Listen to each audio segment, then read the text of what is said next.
أعوذ بالله السميع العلي العظيم من الشيطان اللعين الرجيم. بسم الله الرحمن الرحيم. الحمد لله رب العالمين.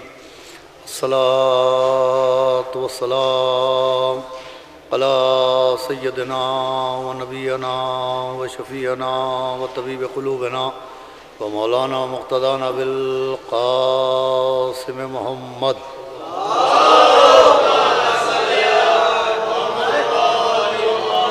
وآلہ الطیبین الطاہرین المعصومین ولعنۃ اللہ علی اعدائہم اجمعین من یومنا ھذا الی یوم الدین. اما بعد فقط قال اللہ سبحانہ تبارک و تعالی فی القرآن المجید والفرقان الحمید. بسم اللہ الرحمن الرحیم.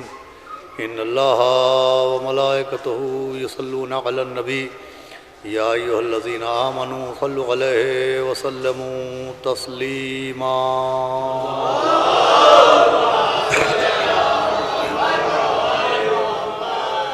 حضرات عزاداران معصومہ عالم بنت رسول حضرت بطول جناب فاطمہ الزہرا سلام اللہ علیہا،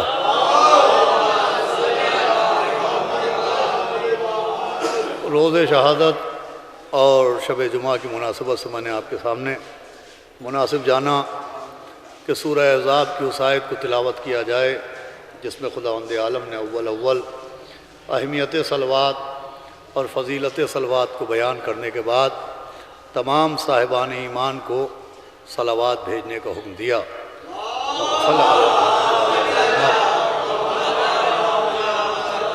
عزیزوں، یہ بہت ہی مشہور و معروف و مانوس آیت ہے، لیکن عام طور پر جب اس آیت کی تلاوت ہوتی ہے تو ذہنوں میں یہی تصور راسخ ہے کہ اس آیت کے ذریعے اللہ نے حکم درود دیا ہے، حکم صلوات دیا ہے.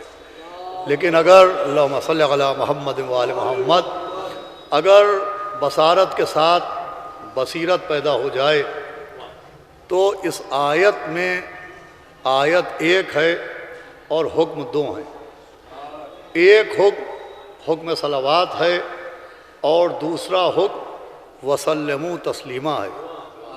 صلو علیہ کے ساتھ وسلموا تسلیما بھی ہے، یعنی صرف اور صرف صلوات بھیجنے کا حکم نہیں ہے بلکہ جو مرکز صلوات ہیں ان کو تسلیم کرنے کا حکم بھی ہے.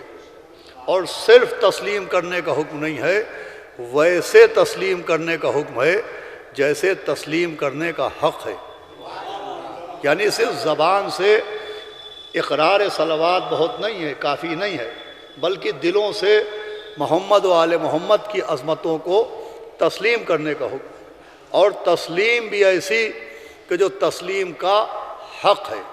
یعنی تسلیم کا تقاضا یہ ہے کہ جب ان کو تسلیم کر لیا اور ان کو مرکز صلوات سمجھ لیا تو اب ہر منزل میں ان کو تسلیم کیا جائے، ان کے سلسلے میں تحقیق نہ کی جائے،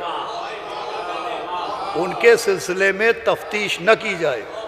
وہاں پر صرف اور صرف تسلیم کا حکم ہے کہ اب جب ان کو تسلیم کر لیا تو اب یہاں تحقیق کی گنجائش نہیں ہے، یہاں تفتیش کی گنجائش نہیں ہے، یہاں کیوں اور کیسے کی گنجائش نہیں ہے.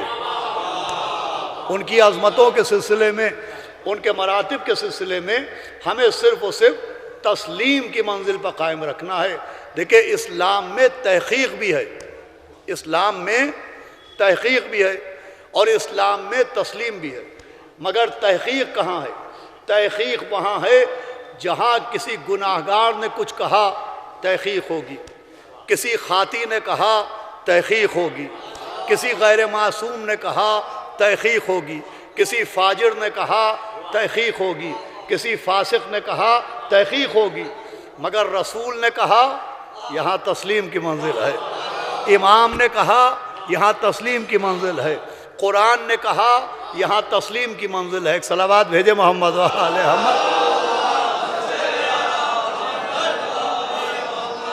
انشاءاللہ اگر ذرا سی آپ نے توجہ فرمائی تو بات واضح ہو جائے گی۔ تحقیق وہاں ہے جہاں غیر معصوم ہے، تحقیق وہاں ہے جہاں گناہگار ہے، مگر اہل بیت کے سلسلے میں تسلیم ہی تسلیم ہے، یہاں پر تحقیق نہیں ہے۔ آپ مجھ سے دلیل پوچھیں تو دلیل یہ ہے کہ قرآن بھی دائرہ تحقیق سے باہر ہے۔ قرآن میں تدبر کا حکم ہے، قرآن میں تفکر کا حکم ہے، قرآن میں تعقل کا حکم ہے، لیکن پورے قرآن میں تحقیق کا حکم نہیں ہے۔ قرآن نے یہ کہا ہے کہ غور کیا کرو، فکر کیا کرو، مگر قرآن میں یہ نہیں کہا گیا ہے کہ اپنی عقل کے پیمانوں سے آیتوں کو پرکھا کرو، اپنی عقل کی ترازو میں سوروں کو تولا کرو۔ صلوات بھیجے محمد علیہ محمد۔ بہت توجہ سنیے گا۔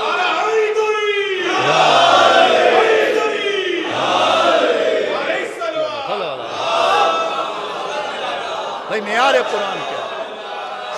قرآن اپنے واقعات کے لیے، قرآن حکایات کے لیے، قرآن اپنے دامن کے معجزات کے لیے تدبر کا حکم دے رہا ہے، تعقل کا حکم دے رہا ہے، مگر وہاں تحقیق کا حکم نہیں ہے کہ ریسرچ کر کے ماننا، وہاں تو ماننا ہی ماننا ہے، عقل میں آئے یا نہ آئے ماننا ہے، سمجھ میں آئے یا نہ آئے ماننا ہے۔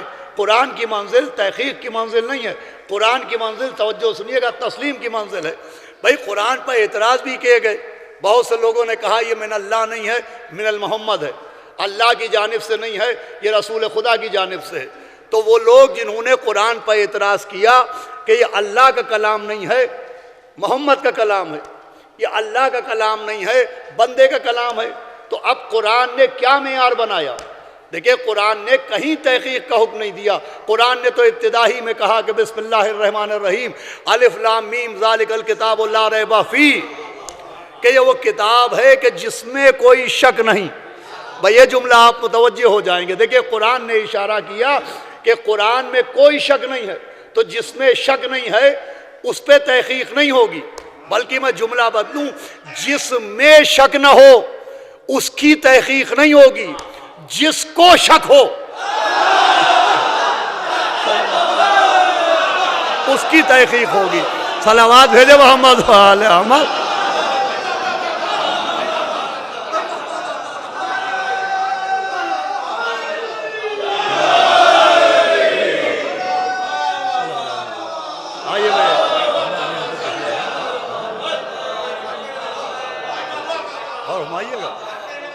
جس میں شک نہ ہو اس کی تحقیق نہیں ہوگی، جس کو شک ہو، اب چاہے نبوت پر شک ہو، چاہے ذہن رسالت پر شک ہو، چاہے فضائل اہل بیت پر شک ہو، چاہے ولایت علی پر شک ہو، شک کرنے والے پر تحقیق ہوگی۔ قرآن کا معیار کیا ہے؟ اب قرآن پر اعتراض ہوا، آئیے جناب ہم صاحب ادھر تشریف لائے، آ جائیں ادھر، آ جائیں، صلوات پڑھ دیں محمد والے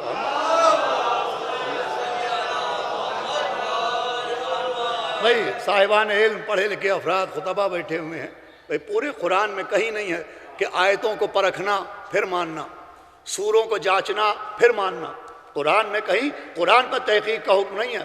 ہاں ایک معیار دیا گیا کہ اگر تمہیں شک ہے تو اس کا جیسا کلام لے کے آؤ۔ ہمارے یہاں تحقیق نہ کرو، ریسرچ نہ کرو، علم دیکھو، راویوں کو نہ پرکھو، روایتوں کو نہ جانو، کیا سن رہے ہیں آپ؟ اگر تمہیں شک ہے تو اس کا جیسا کلام لے کے آؤ۔ لیجئے قرآن نے ایک بات سے ایک اور بات سمجھائی کہ جسے کلام پر شک ہو وہ کلام جیسا کلام لا کے دکھائے، اور جسے امام پر شک ہو وہ امام جیسا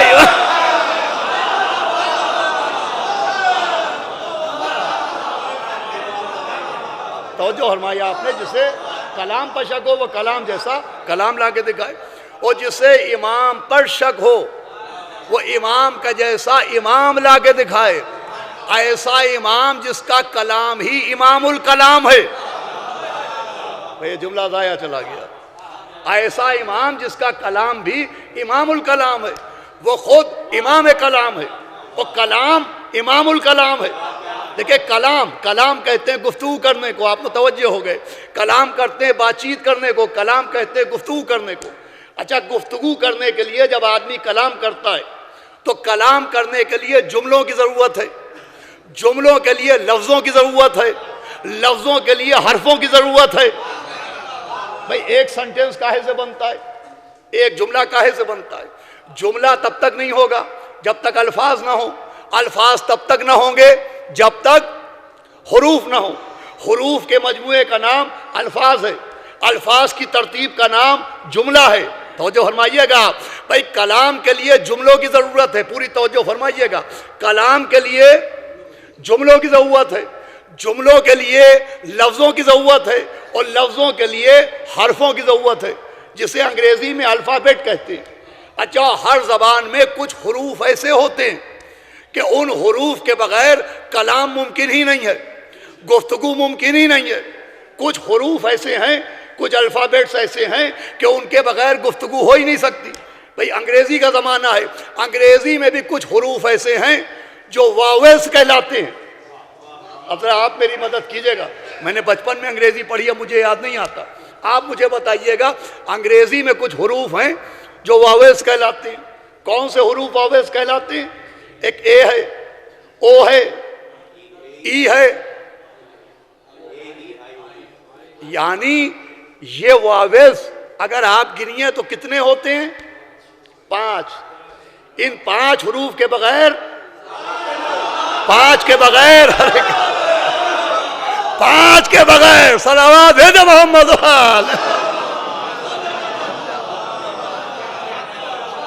ایک صلوات اور پڑھے محمد والے احمد، دنیا سمجھے 5 کی اہمیت کیا۔ ان 5 حروف کے بغیر انگریزی میں بات نہیں ہو سکتی۔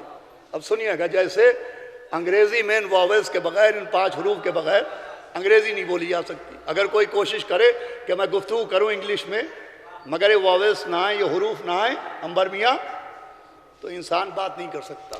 تو ویسے ہی عربی میں بھی کچھ حروف ہیں جن کے بغیر گفتگو نہیں ہو سکتی۔ اب بزم رسالت سجی ہوئی ہے، اصحاب کا مجمع موجود ہے، اور گفتگو ہو رہی ہے کہ عربی کا وہ کون سا حرف ہے جس کے بغیر کلام نہیں ہو سکتا۔ صحابہ بیٹھے ہوئے ہیں اور بحث یہ ہے، موضوع یہ ہے کہ وہ کون سا حرف ہے جس کے بغیر گفتگو نہیں ہو سکتی۔ سارے صحابہ نے طے کر کے ایک حرف منتخب کیا کہ عربی زبان میں الف کے بغیر گفتگو نہیں ہو سکتی، الف کے بغیر گفتگو نہیں ہو سکتی۔ ابھی سب نے الف کو چنا تھا کہ بے کا نقطہ کھڑا ہو گیا۔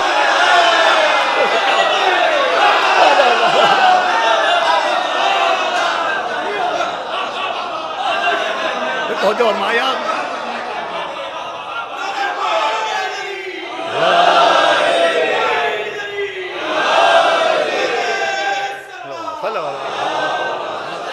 اور کیا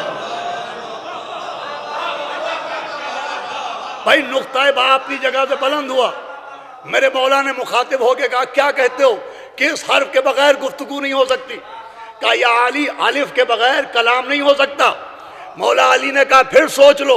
کہا یا علی، الف کے بغیر کلام نہیں ہو سکتا۔ تو جب سب نے طے کیا کہ الف کے بغیر کلام ممکن نہیں ہے، تو میرے مولا نے کہا اب کلام میں کروں گا، شمار تم کرنا۔ کلام میں کروں گا، شمار تم کرنا۔ اور میرے مولا نے ایک تاریخی خطبہ دیا جو آج بھی دامن تاریخ میں بغیر الف کا خطبہ کہلاتا ہے۔ بھائی میرے مولا علی کا بغیر الف کا خطبہ دامن تاریخ میں موجود ہے۔ فرمایا کہ میں نے خطبہ کی، اب الف تم ڈھونڈو۔ سارے صحابہ علی کے کلام میں الف کو ڈھونڈتے رہ گئے، لیکن الف نہ ملا۔ میرے مولا نے سمجھایا جو حروف کا محتاج ہو اسے کلام کہتے ہیں، اور حروف جس کے محتاج ہو اسے امام۔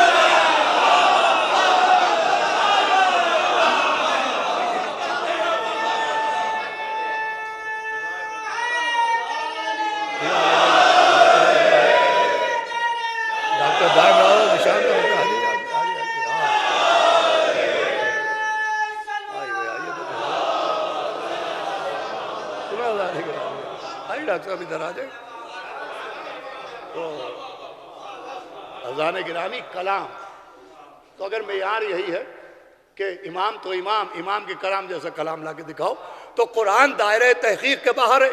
قرآن پر تحقیق نہیں ہوتی۔ جناب آدم بغیر ماں باپ کے پیدا ہوئے، اس پہ تحقیق نہیں ہوتی۔ جناب عیسیٰ بغیر باپ کے پیدا ہوئے، اس پہ تحقیق نہیں ہوتی۔ ابراہیم کے بیٹے کے لیے آسمان سے دمبا اتر کے چھری کے نیچے لیٹ گیا، اس پہ تحقیق نہیں ہوتی۔ موسیٰ کا عصا اژدہا بن گیا، اس پہ تحقیق نہیں ہوتی۔ توجہ فرما رہے ہیں آپ؟ دریا پہ راستے بنے، اس پہ تحقیق نہیں ہوتی۔ یونس 40 دن بطن ماہی میں زندہ رہے، اس پہ تحقیق نہیں ہوتی۔ یوسف کے کرتے سے یعقوب کی آنکھوں کی روشنی واپس آ گئی، اس پہ تحقیق نہیں ہوتی۔ مجھے بتائیے کیوں تحقیق نہیں ہوتی؟ عقل میں نہیں آتا مگر تحقیق نہیں ہوتی، سمجھ میں نہیں آتا مگر تحقیق نہیں ہوتی۔ کہا صاحب یہ قرآن کا معاملہ ہے، واقعات قرآن تحقیق کے دائرے سے باہر ہیں، معجزات قرآن تحقیق کے دائرے سے باہر ہیں۔ میں نے کہا بھائی کیوں تحقیق نہیں ہوتی؟ آدم بغیر ماں باپ کے پیدا ہوئے، تحقیق کرو۔ نوح کا سفینہ نجات بن گیا، تحقیق کرو۔ ابراہیم کے بیٹے کے لیے دمبا اترا، تحقیق کرو۔ کہ صاحب اس پہ تحقیق کی ضرورت نہیں ہے۔ کیوں؟ کہ یہ سارے واقعات اللہ کی قدرت کی دلیلیں ہیں۔ توجہ فرمائیے گا، آدم کا بغیر ماں باپ کے پیدا ہونا اللہ کی قدرت کی دلیل، موسیٰ کا عصا اژدہا بن گیا اللہ کی قدرت کی دلیل، جناب ابراہیم کے بیٹے کے لیے دمبا اترا اللہ کی قدرت کی دلیل۔ تو جیسے یہ واقعات اللہ کی قدرت کی دلیل ہے، ویسے ہی مغرب سے سورج پلٹنا، ڈیوڑی پر ستارہ اترنا، علی کی ٹھوکر سے مردہ کا زندہ ہونا علی کی ولایت کی دلیل ہے۔ صلوات ہے جی محمد علیہ وسلم۔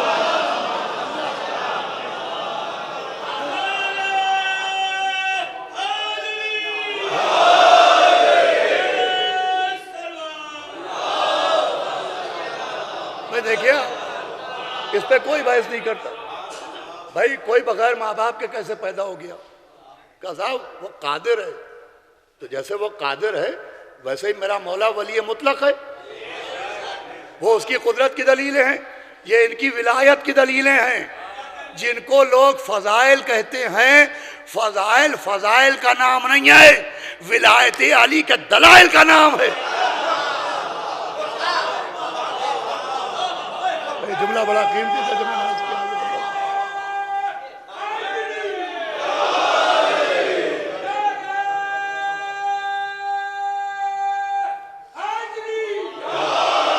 دلائل ہے۔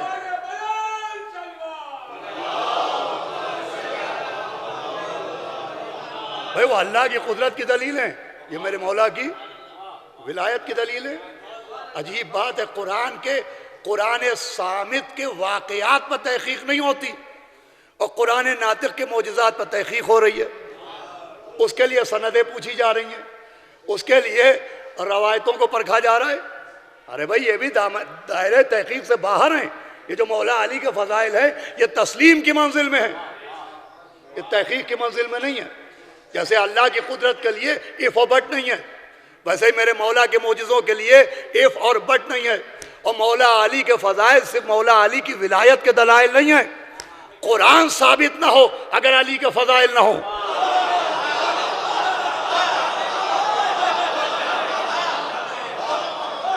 بھائی قرآن ثابت نہ ہو، اب ذرا سا آپ کا ذہن ہلکا کر رہا ہوں اس لیے کہ بڑی خاص منزل پہ پہنچانا ہے۔ اگر میرے مولا کے فضائل نہ ہو تو قرآن ثابت نہ ہو، اس لیے کہ قرآن نے جتنے بھی واقعات ہیں سب سنائے ہیں، قرآن نے دکھایا کچھ نہیں ہے۔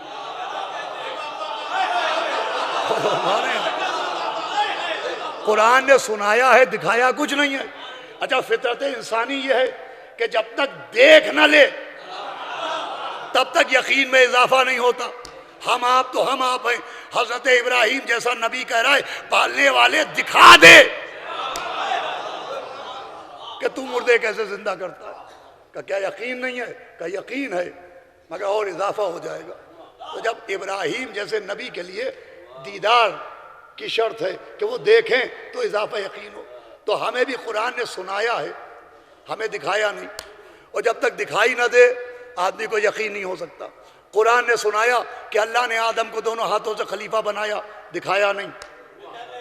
قرآن نے سنایا کہ آسمان سے دمبا آیا، دکھایا نہیں۔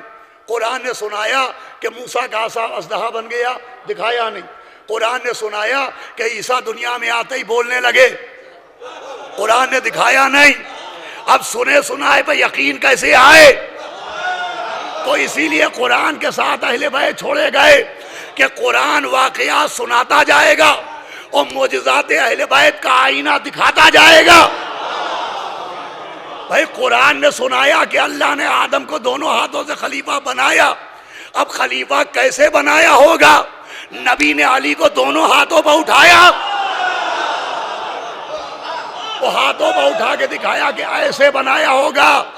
ارے قرآن نے سنایا کہ داؤد کے لیے لوہا موم ہو جاتا تھا، اب داؤد کے لیے لوہا موم کیسے ہوتا ہوگا؟ میرے مولا نے در خیبر میں انگلیاں گاڑی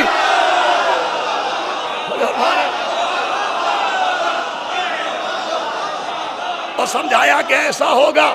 قرآن نے سنایا کہ موسیٰ نے فرعون کے تماچا مارا، اب اتنے سے موسیٰ نے فرعون کے تماچا کیسے مارا ہوگا؟ میرے مولا نے ابو جہل کے تماچا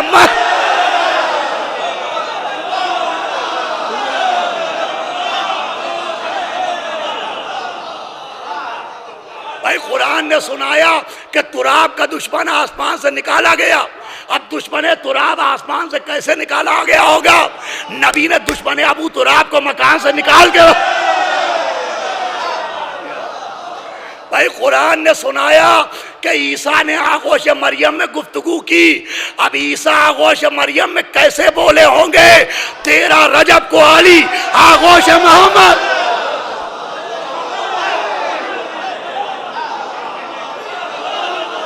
صلوات بھیجے محمد علیہ محمد۔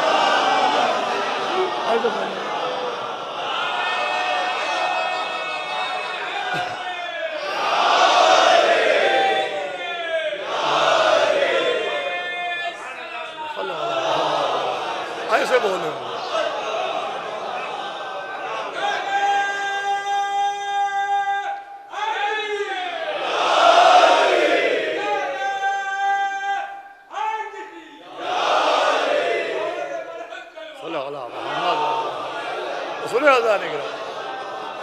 بھائی جیسے قرآن کے واقعات تحقیق کی منزل میں نہیں ہے، تسلیم کی منزل میں، ویسے ہی مولا کے فضائل بھی تحقیق کی منزل میں نہیں ہے، تسلیم کی منزل میں۔ یہاں ماننا پڑے گا کہ صاحب عقل میں تو آتا نہیں، سمجھ میں تو آتا نہیں، ایسے کہتے جیسے پورا قرآن سمجھ گئے ہوں۔ بھائی قرآن کتنے % سمجھے آپ؟ 2 قرآن بنانا چاہیے، ایک میں وہ آیتیں رکھی جائیں جو سمجھ میں آتی ہیں، ایک میں وہ آیتیں رکھی جائیں جو سمجھ میں نہیں آتی۔ وہ علماء سے گزارش کی جائے کہ ہم تو وہ آیتیں پڑھیں گے جو سمجھ میں آتی ہیں، وہ آیتیں کیوں پڑھیں جو سمجھ میں نہیں آتی؟ جواب دیا جائے گا بدتمیزی نہ کرو، یہ قرآن کا معاملہ ہے، آیت سمجھ میں آئے نہ آئے پڑھنا پڑے گی، کیونکہ قرآن کی آیت ہے۔ تو جیسے آیت سمجھ میں آیا نہ آئے پڑھنا پڑے گی کیونکہ قرآن کی آیت ہے، ویسے ہی علی کی فضیلت سمجھ میں آیا نہ آئے سننا پڑے گی۔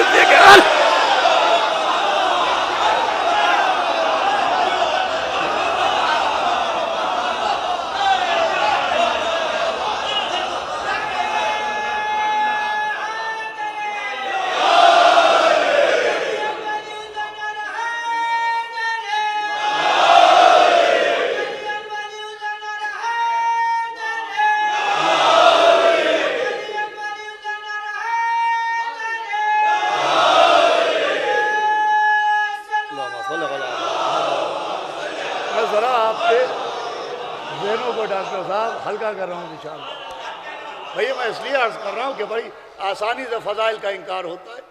فلاں مولانا نے یہ پڑھ دیا اور سمجھ میں نہیں آتا، ایک آنسو کیسے بخشوا لے گا سمجھ میں نہیں آتا، مولا علی کے اختیارات سمجھ میں نہیں آتے۔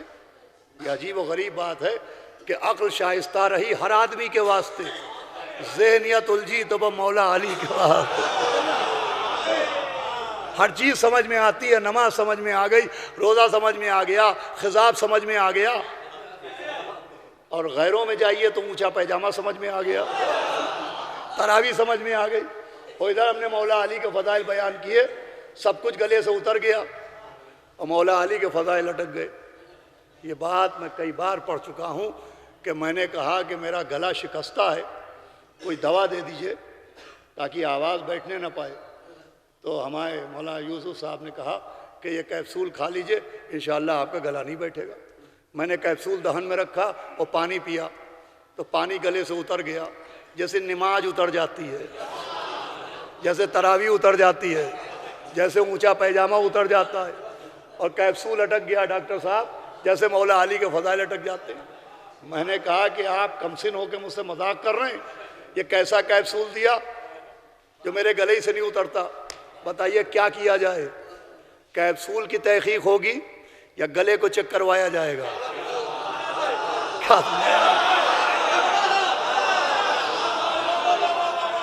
تو تحقیق کیپسول پر نہیں ہوگی، گلا دیکھا جائے گا۔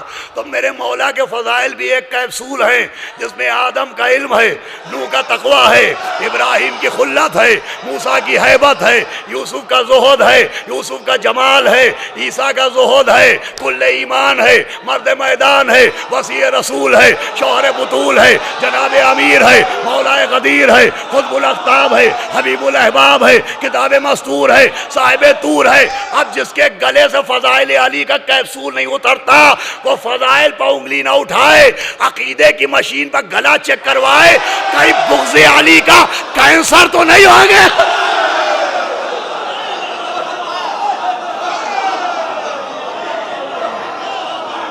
یہاں تحقیق تھوڑی ہوگی۔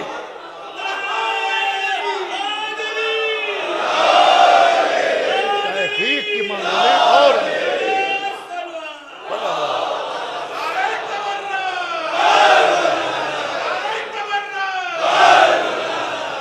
تحقیق کی منزل اور ہے۔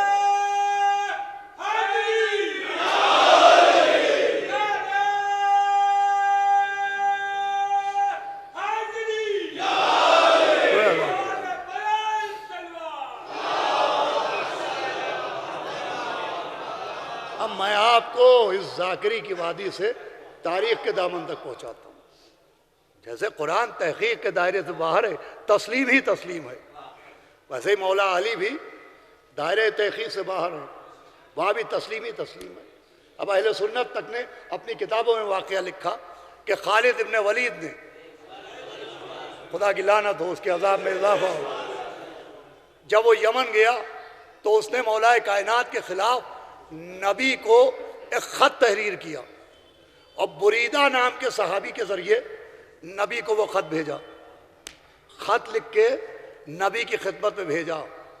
کتنی جلدی بدل گئے صحابہ، کبھی خط دینے کو تیار ہیں، کبھی قلم بھی نہیں دیتے۔ اور اس نے مولا کائنات کی شکایتیں لکھ کے بھیجی۔ تو جیسے ہی بریدہ وہ خط لے کے نبی کی خدمت میں پہنچے اور نبی نے خط کو دیکھا تو وہ چہرہ جو رحمت کا مظہر تھا وہ غیظ و غضب کا آئینہ ہو گیا۔ کہ بریدہ تو یہ کیا کرنے آیا ہے؟ کہیں تو منافق تو نہیں ہو گیا؟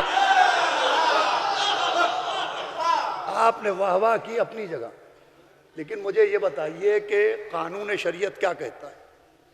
اگر کوئی کسی پہ الزام لگائے، کوئی کسی کی شکایت کرے تو قانون کہتا ہے کہ گواہیاں لاؤ، جس کی شکایت ہو اس سے صفائی مانگی جاتی ہے، اس سے پوچھ تاچھ کی جاتی ہے۔ تو ہونا یہ چاہیے تھا کہ معاذ اللہ نبی مولا علی سے پوچھتے کہ جو لکھا گیا ہے یہ لکھنے والے نے کیوں لکھا ہے، لیکن مولا علی سے صفائی نہیں مانگی، مولا علی سے ثبوت نہیں مانگا، علی پر اعتراض کرنے والے سے ایمان کا ثبوت مانگا۔ اس کا مطلب علی کی طرف سے دلیلیں نہیں دی جائیں گی، جو علی پر اعتراض کرے اس سے ایمان کی دلیلیں لی جائیں گی۔ ایک واقعہ ہو گیا، یہ دائرہ تحقیق سے باہر ہے، یہاں گواہی نہیں مانگی جائے گی، یہاں ثبوت نہیں مانگے جائیں گے، یہاں تحقیق نہیں ہوگی۔ ایک صحابی ہیں بس جس کے لیے میں نے زحمت دی، ان کا نام ہے ذو شہادتین، لقب ہے، لقب، نام ہے خزیمہ ابن ثابت، بڑا مشہور نام ہے، ذو شہادتین لقب ہے۔ سنیے گا آج کی گفتگو اور آج کی تاریخ سے میں بات کو مربوط کرنا چاہتا ہوں۔ ذو شہادتین کا مطلب ہے دو گواہیوں والا۔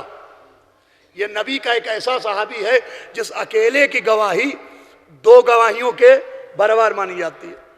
یہ لقب خزیمہ ابن ثابت کو کب ملا؟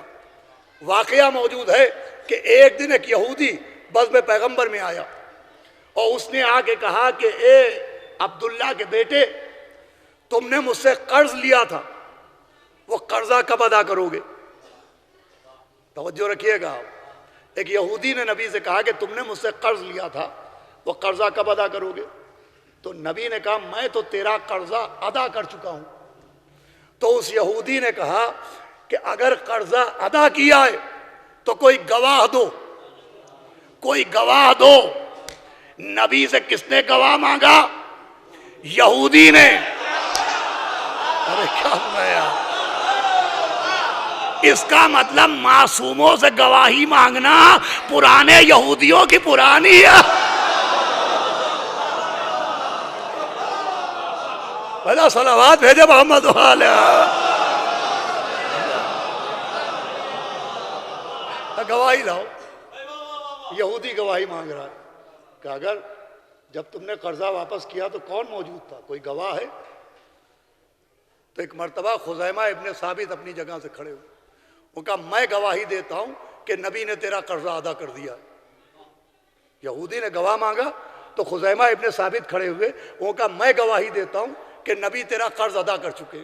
تو نبی نے مسکرا کے خزیمہ کو دیکھا اور کہا خزیمہ جب میں نے قرضہ ادا کیا تو تم تو موجود ہی نہیں تھے، تم نے تو قرض واپس کرتے دیکھا ہی نہیں۔ خزیمہ نے کہا یا نبی اللہ، ہم نے اللہ کو بھی دیکھا نہیں۔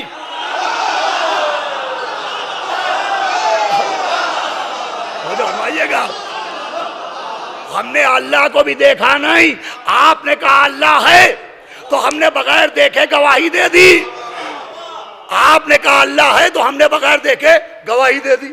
تو آپ نے ابھی کہا تھا نا کہ میں نے قرضہ ادا کر دیا، تو جب آپ نے کہہ دیا، جب آپ کو صادق مان لیا، جب صادق مان لیا تو اب گواہی کی ضرورت ہی نہیں رہتی۔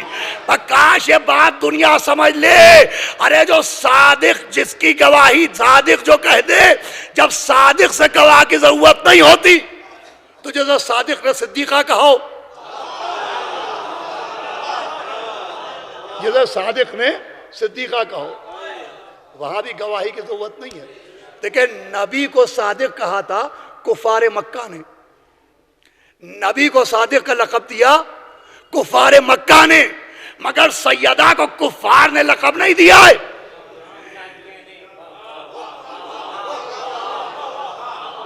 سیدہ کو اللہ کے نبی نے لقب دیا کہ آپ صدیقہ ہیں۔ وہاں گواہ مانگے جا رہے ہیں، وہاں ثبوت مانگے جا رہے ہیں، اور جناب سیدہ نے اپنے بیٹوں کو پیش کیا تو کہا نہیں، بچوں کی گواہی ماں کے حق میں قابل قبول نہیں ہوتی۔ یہ جملہ شاید رائے گا نہ جائے، کہا حسنین کی گواہی ماں کے حق میں قابل قبول نہیں ہوتی۔ کہنے والا کہہ گیا سیدہ کے خلاف اور جملہ چلا گیا مریم کے خلاف۔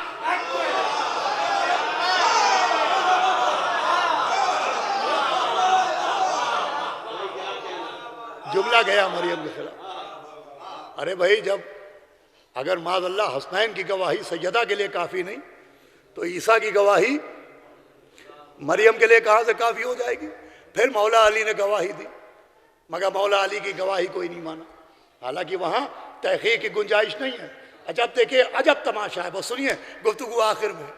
مولا علی نے گواہی دی کہ میں گواہی دیتا ہوں کہ فدق اللہ کے نبی نے سیدہ کو ہبہ کیا، مگر مولا علی کی گواہی نہیں مانگی۔ اب ذات دوہرا معیار دیکھیے، ایک طرف فدق کا مسئلہ آیا تو علی کی گواہی بھی نہیں مانگتے، اور جب اپنے معاملے آئے تو کہ پورے کے پورے مقدموں کے فیصلے مان لیے، اور 70 مرتبہ کہا کہ اگر علی نہ ہوتے تو میں ہلاک ہو جاتا۔ یہ بات آپ نے محسوس نہیں کی؟ جب فدق کا مسئلہ تھا تو جس کی گواہی بھی نہیں مانگی، جب اپنے مقدمے آئے تو جو فیصلہ دے دیا وہ مان لیا۔ اب مقدموں سے دامن تاریخ بھرا ہوا ہے، میں آپ کو صرف ایک مقدمہ سناتا ہوں کہ ایک امیر آدمی تھا جس کے جوان بیٹی تھی اور وہ مر گیا، اور اس کے 3 غلام تھے، اور اس نے وصیت لکھ کے چھوڑی کہ میرے ایک غلام کو میری ساری دولت بھی دے دی جائے اور میری بیٹی سے شادی بھی کر دی جائے۔ دوسرے کو آزاد کر دیا جائے اور تیسرے کو قتل کر دیا جائے. نام کسی کا نہیں لکھا. 3 غلام تھے، کہا ایک کو بیٹی بھی دے دو اور دولت بھی دے دو، ایک کو آزاد کر دو اور ایک کو قتل کر دو. نام کسی کا نہیں. اب یہ تینوں پریشان.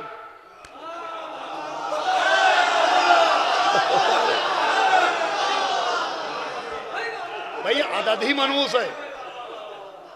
اب جب 3 کے پاس پہنچے تو 3 تگاڑا. صلوات بھیجے محمد علیہ.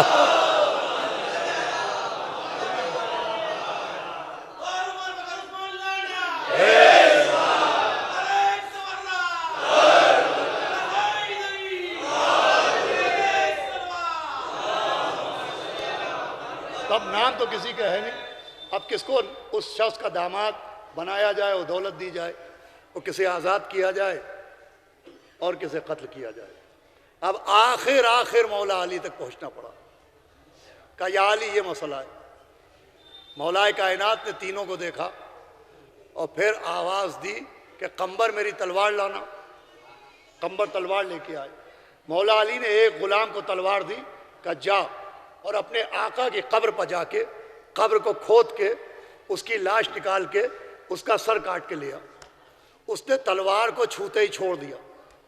کہا یا علی بھوکا مر جاؤں گا مگر اپنے آقا کی قبر پر تلوار لے کے نہیں جاؤں گا.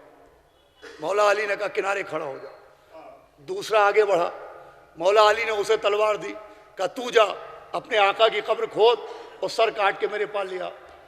وہ چند قدم آگے بڑھا، زمین نے ملامت کی، واپس آ گیا. اس نے کہا مجھ سے بھی نہیں ہونے والا. ایک مرتبہ تیسرے کو تلوار دی. یہ تیسرا بہت لالچی تھا. یہ تیسرا بہت لالچی تھا. اسے راتوں رات غنی بننے کا بہت شوق تھا.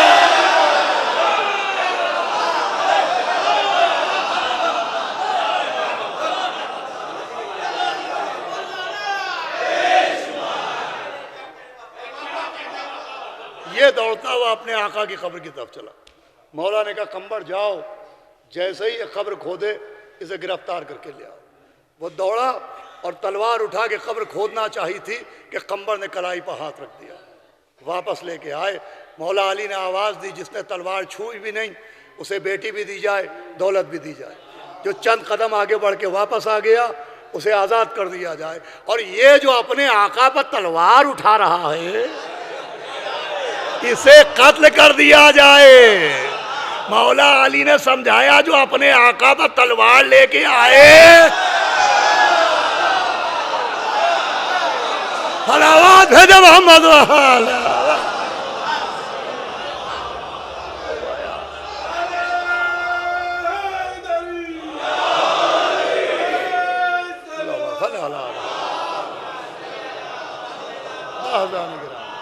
یہاں تک آپ بلا کہ یہ فدق کے مقدمے میں بھی مسئلہ تسلیم کا تھا. یہاں تحقیق کا نہیں تھا کہ بیٹوں کی گواہیاں ماں کے حق میں قابل قبول ہے کہ نہیں اور شوہر کی گواہی زوجہ کے لیے قابل قبول ہے کہ نہیں. یہاں تسلیم ہی تسلیم تھا، مگر وہاں کے اوپر بھی گواہیاں مانگی گئی. حالانکہ جناب سیدہ فدق کے لیے اصلاً گئی نہیں تھی، وہ تو ایک پیغام دینے کے لیے گئی تھی. آؤ مسلمانوں دیکھو، جب بنت رسول کے نہ ہوئے وہ امت رسول کے کہاں سے ہوں گے.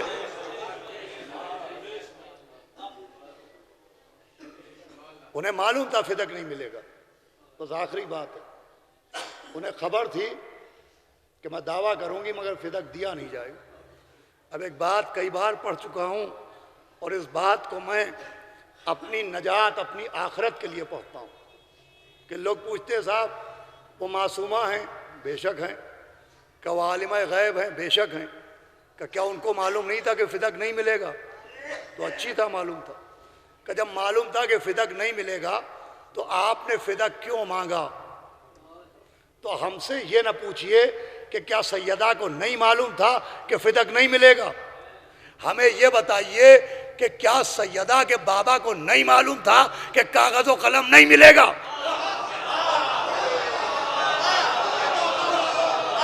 رسول اللہ گرامی کیا رسول خدا کو نہیں معلوم تھا کہ کاغذ و قلم نہیں ملے گا؟ ہم یہ بعد میں بتائیں گے کہ سیدہ نے فدق کیوں مانگا، پہلے آپ بتائیے کہ ان کے بابا نے کاغذ و قلم کیوں مانگا؟ یا نبی اللہ کیا آپ کو نہیں معلوم کہ کاغذ و قلم نہیں ملے گا؟ کہ معلوم ہے تو آپ نے کیوں مانگا؟ آواز دے کہ آؤ میرے حجرے میں آؤ، دیکھو میں نے کاغذ و قلم مانگا، ایک نجس جثہ آگے بڑھا، دو ذلیل ہونٹ ہلے، ایک خبیث زبان چلی اور ایک منافق بے نقاب ہو گیا۔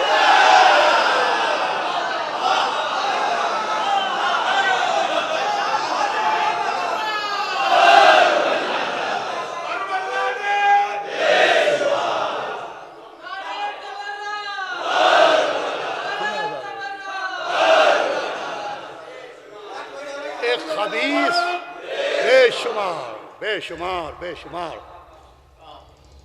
ایک منافق بے نقاب ہو گیا۔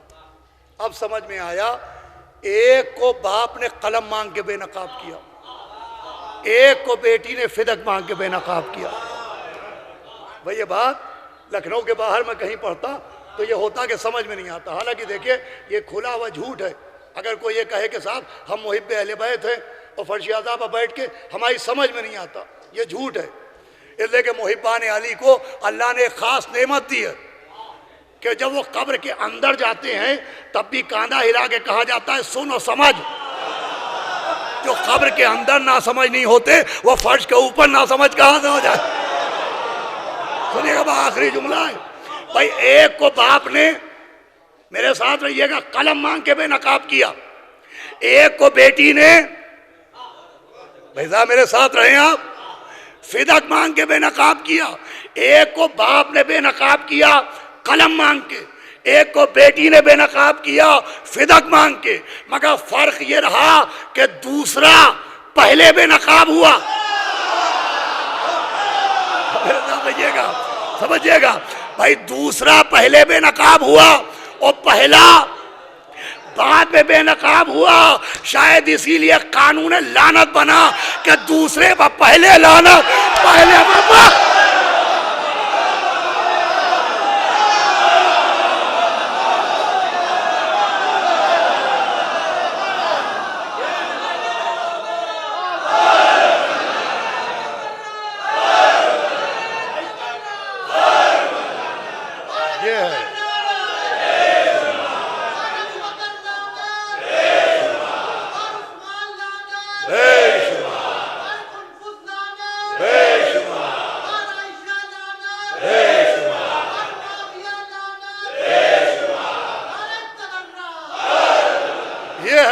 سیدہ کی مجلس۔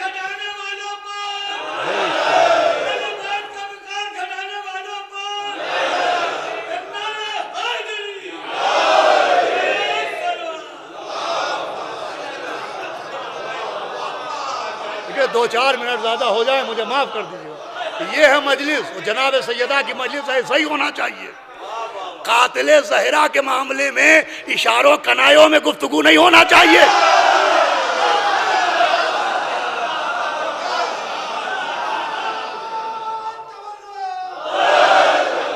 دیکھیں کچھ ہماری غلطیاں ہیں۔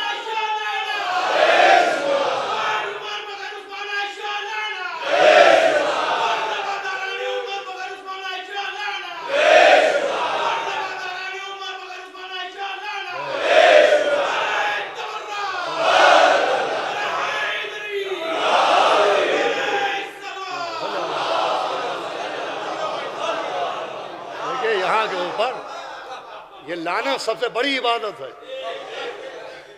اور وہ افراد جو اپنے سید ہونے کا دعویٰ کرتے ہیں، اکثر ایسی بستیاں جہاں سادات ہیں، میں وہاں جاتا ہوں، ہمارے شبر بھائی براہی سادات کے وہاں بات میں نے کئی مرتبہ پڑھی ہے کہ یہ جو لعنت بھیجی جاتی ہے جناب سیدہ کے دشمن پر، تو میں نے کئی مرتبہ کہا کہ جو سیدہ کے دشمن کا دشمن نہیں وہ سید ہی نہیں۔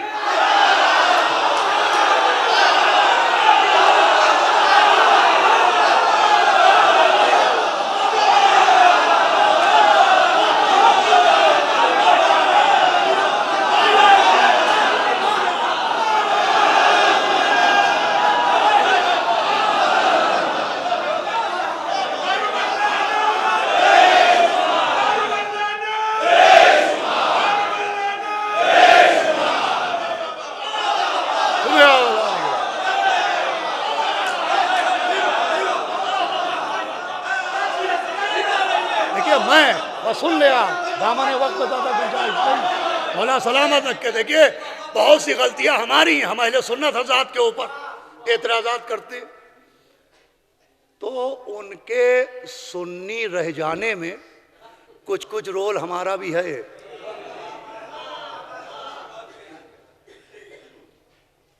میں ایسی بستیوں میں بھی جاتا ہوں جہاں بہت بڑی تعداد میں اہل سنت لوگ تعزیہ رکھتے ہیں, عزاداری کرتے ہیں, منتیں بڑھاتے ہیں, عزا خانوں میں آتے ہیں, علم کے نیچے دعا مانگتے ہیں. بہت سے اہل سنت ہیں جو آتے ہیں. تو یہ کیوں آ جاتے ہیں؟ امام باڑے تک کیوں آ جاتے ہیں؟ امام باڑے تک جو سنی آتے ہیں انہیں مولا حسین کی, آئیے بھائی عباس ناصر میاں تشریف لائیں, صلوات پڑھے محمد.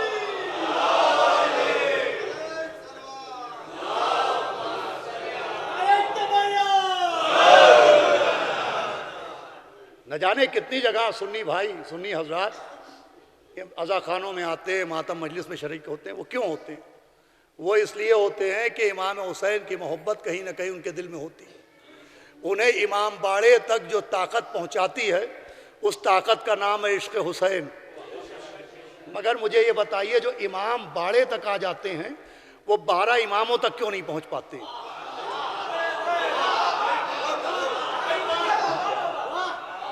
تو عزیزوں انہیں امام باڑے تک پہنچاتا ہے عشق حسین, اور غدیر تک آنے سے روکتی ہے ہماری بزدلی.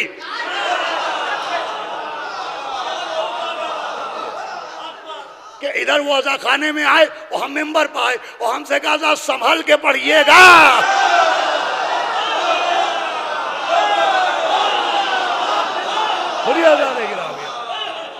آج یزید پر جہاں چاہے لعنت کیجئے, آپ جہاں چاہے جا کے یزید پہ لعنت کیجئے, آپ کو کوئی نہیں روکتا. کیوں نہیں روکتا؟ اس لیے کہ یزید کے معاملے میں ہم نے دلیری دکھائی. ہم نے یزید کے معاملے میں دلیری دکھائی. ہم نے کھل کے بتایا یزید سبط رسول کا قاتل ہے. اگر ہم بنت رسول کے قاتل کا نام بھی بتا دیتے,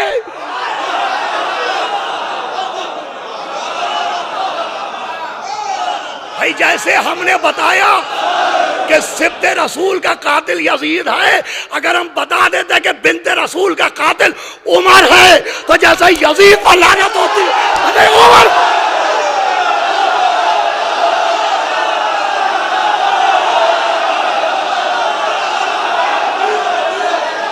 ہماری بزدلی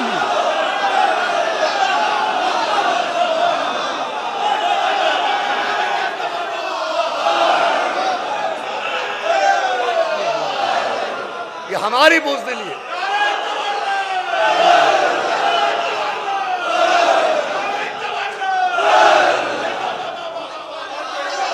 یہ ہمارا خوف ہے, ہمارا ہراس ہے. اور پھر اللہ سے ڈرنا چاہیے, اللہ سے ڈرنا چاہیے. کہاں ڈرتے ہیں آپ اللہ سے؟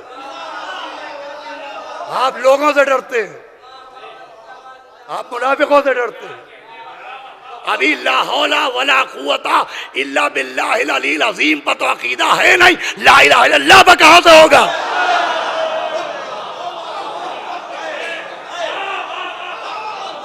جملے گھر میں جا کے سوچے گا. یہ لعنت چہروں کو بے نقاب کرتی ہے. لعنت کے مسئلے میں وہ جناب سیدہ کے معاملے میں خود جناب سیدہ کی سیرت ہے. اور اب رہی بات نام کی, ہمارے کچھ بچے نوجوان نام لے کے لعنت کرتے ہیں. نام کی بات کہا ایک نام کے تو بہت ہوتے ہیں, ایک نام کے بہت ہوتے ہیں, تو نام لے کے لعنت نہ کیجئے. تو مولا علی کے نام پر کتنوں کے نام ہیں؟ لاکھوں کروڑوں کے نام ہیں. ٹھوکر لگی, میں نے کہا یا علی مدد. دشمنوں نے گھیرا, میں نے کہا یا علی مدد. بیمار ہوا, میں نے کہا یا علی مدد. آفتوں میں گرفتار ہوا, میں نے کہا یا علی مدد. میں ٹھوکر پہ کس علی کو پکار رہا ہوں؟ یا علی مدد سے آپ کیا سمجھے بھائی؟ یا علی مدد کہہ کے اسی کو پکارا جائے گا جو مددگار ہے.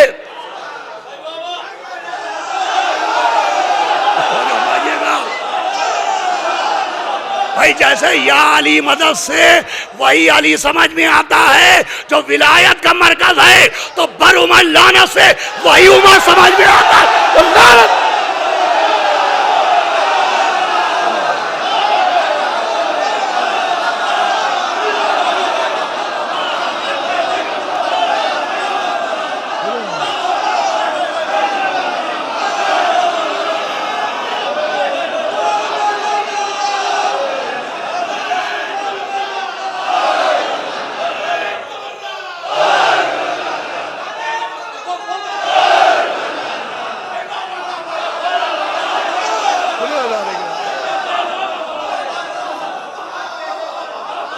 نام کا مسئلہ بھی سنیں، وہ 2-4 منٹ پڑھ گئے، معذرت چاہتا ہوں آپ، لیکن سنیں بھائی، کھانے سے پہلے شیطان پر لعنت، سونے سے پہلے شیطان پر لعنت، قرآن پڑھنے سے پہلے شیطان پر لعنت، نماز سے پہلے شیطان پر لعنت۔ اعوذ باللہ من الشیطان اللعین الرجیم، کہ میں پناہ چاہتا ہوں شیطان سے۔ تو شیطان کا نام شیطان نہیں ہے، شیطان نام نہیں ہے، صفت ہے۔ شیطان کا نام ہے عزازیل، شیطان صفت ہے، اسی لیے قرآن میں لفظ شیاطین آیا ہے۔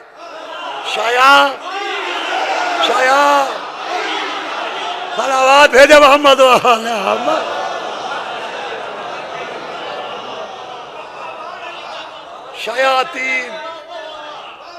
شیاطین فتین، اب آپ خواتین نہ کہیے گا، صلوات بھیجے محمد و آل محمد،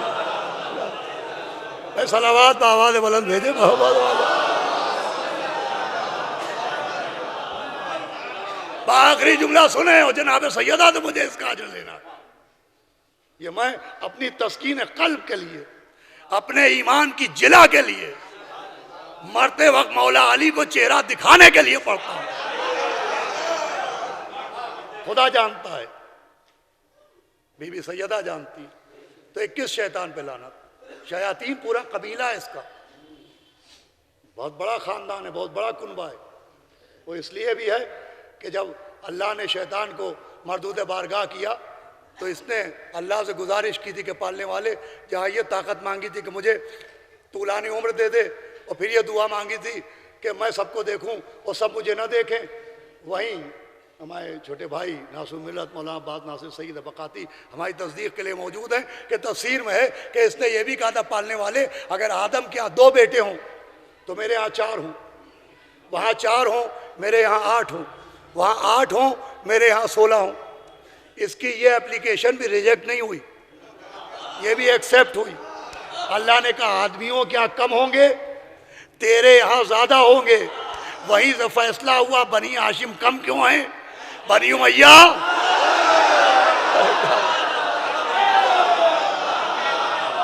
بھائی آخری جملہ کہنا، گفتگو تمام ہو گئی۔ تو جو جس شیطان سے پناہ مانگتے ہیں، تو شیاطین بہت ہیں، نام عزازیل ہے، تو 21 شیطان سے پناہ مانگی جا رہی ہے۔ بھئی کس شیطان پہ لعنت کی جا رہی ہے؟ کہ شیطان پر لعنت سے وہی شیطان مراد ہے جس پر خدا نے لعنت کی ہے، تو عمر پہ لعنت سے وہی عمر مراد ہے جس پر جناب سیدہ ہے۔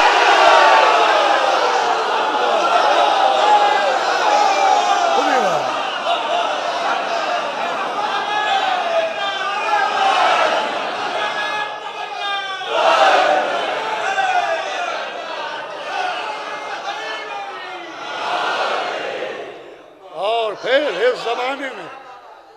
اس زمانے میں کہ صبت علیہ مصائب اللہ، صبت علیہ میں سردہ علیہ، بابا وہ مصیبتیں پڑیں کہ اگر دنوں میں پڑتی تو مثل شب تاریک ہو جائے۔ بابا میرا گھر جلایا گیا، بابا میرا محسن مار ڈالا گیا، بابا تم نے مجھے صدیقہ کہا تھا، مجھے بھرے دربار میں جھٹلایا گیا، بابا مجھے چین سے رونے بھی نہ دیا گیا۔ ماشاءاللہ مسلسل آپ 3را دن ہے، ہمارے عزا خانے میں بھی برادرم عباس میاں نے مجلسیں پڑھی، روئے، یہاں بھی آوازیں بلند ہو گئی، ابھی 2 دن تک روئے، رونے سے آپ کا دل نہیں بھرتا ہے؟ حالانکہ آپ سنتے ہیں کہ عباس کے بازو کاٹ ڈالے گئے، آپ نے دیکھا نہیں۔ آپ نے سنا ہے کہ سیدہ کا دروازہ جلا کے گرایا گیا، آپ نے دیکھا نہیں۔ آپ کا سن کے یہ عالم ہے، شہزادیوں سے پوچھئے برونے پاپا ماں، یہ وہی دن ہے کہ وہ بی بی جسے نبی نے صدیقہ کہا تھا، زہرا بھرے دربار میں حق مانگ رہی ہے، اس قوم کے رونے کو یہی بات بڑی۔ آپ نے حبالہ فدق پیش کیا کہ یہ دیکھو، یہ میرے بابا نے مجھے تحریر دی تھی، اور عمر ملعون نے اس تحریر کو ٹکڑے ٹکڑے فرمائے پسر خطاب جیسے تو نے یہ پرچہ چاک کیا ہے، اللہ تیرا شکم چاک کرے گا۔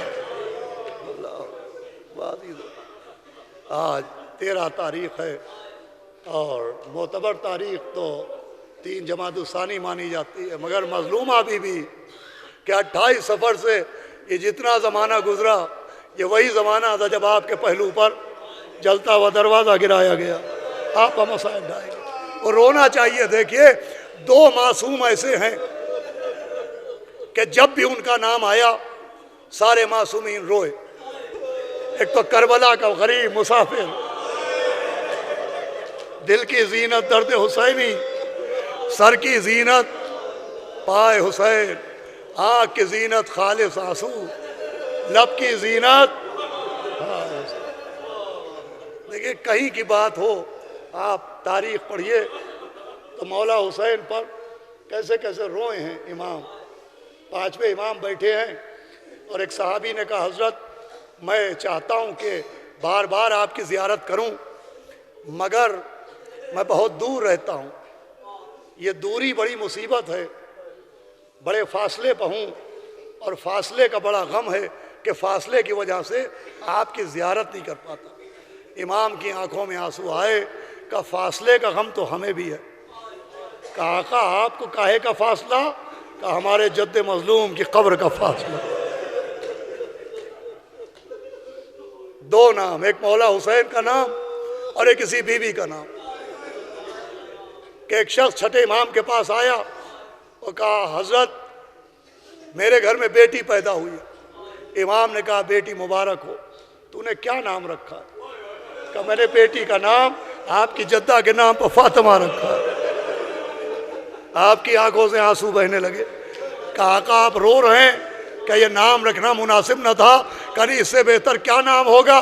کہ آپ رو کیوں رہے ہیں؟ کہ مجھے اپنی دادی کی مصیبتیں یاد آ رہی ہیں، مجھے مرثیہ یاد آ رہا ہے، صبت علیہ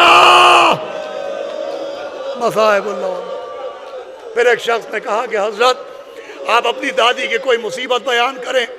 آپ اپنی جگہ سے کھڑے ہوئے، آپ نے فرمایا میری دادی پر صرف دروازہ گرایا نہیں گیا، گرا کے اتنی زور سے دبایا گیا کہ ہماری دادی دیوار اور در کے بیچ میں پس کے رہ گئی۔ آواز فضا میری مدد کو آؤ، کہ بی بی خیریت کا میرا محسن مار ڈالا گیا۔ ماشاءاللہ میری پسلیاں ٹوٹ گئی۔ ہاں ابھی ماشاءاللہ ماتمی نوجوان ماتم کریں گے، اللہ ان کو سلامت رکھے۔ جس انداز سے ماتم کرتے ہیں، حق ماتم تو ادا نہیں ہو سکتا، ماتم ایسا ہی ہونا چاہیے۔ اور آج تو اور زور سے سینے پہ ہاتھ ماریے گا، اس لیے کہ جب زور سے ماتم کرنے کے بعد آپ بستر پر لیٹیں گے اور آپ کی پسلیوں میں درد ہوگا، اللہ اکبر، تو شاید سیدہ کی ٹوٹی ہوئی پسلیوں کا کوئی درد سمجھ نہیں۔ سنیں آزاد گرامی، اب 5 منٹ آپ کی آوازیں بلند ہیں۔ جناب فضا کہتی ہے، بی بی فضا کہتی ہے کہ جب سے میری شہزادی پر دروازہ گرایا گیا، میں دیکھتی تھی آپ داہنے ہاتھ سے تسبیح نہیں پڑھ پاتی تھی، اور آپ بیٹھے بیٹھے نماز پڑھتی تھی۔ اور کہا فضا کہتی ہے میں دیکھتی تھی رات میں آپ بیٹھے بیٹھے اس جلے ہوئے دروازے کے پاس آتی تھی جو دروازہ جلا کے میری بیوی کے پہلو پر گرایا گیا، اور پھر آپ جلے ہوئے دروازے کی لکڑیوں میں ڈھونڈ ڈھونڈ کے کچھ لکڑیاں نکالتی تھی اور سونگ سونگ کے روتی تھی۔ فضا کہتی ہے میں نے ایک دن پوچھا کہ بی بی یہ جلی ہوئی دروازے کی لکڑیاں سونگ کے روتی کیوں ہو؟ کہا فضا مجھے ان لکڑیوں میں اپنے محسن کے خون کی خوشبو آتی۔ ہائے میرا محسن، اللہ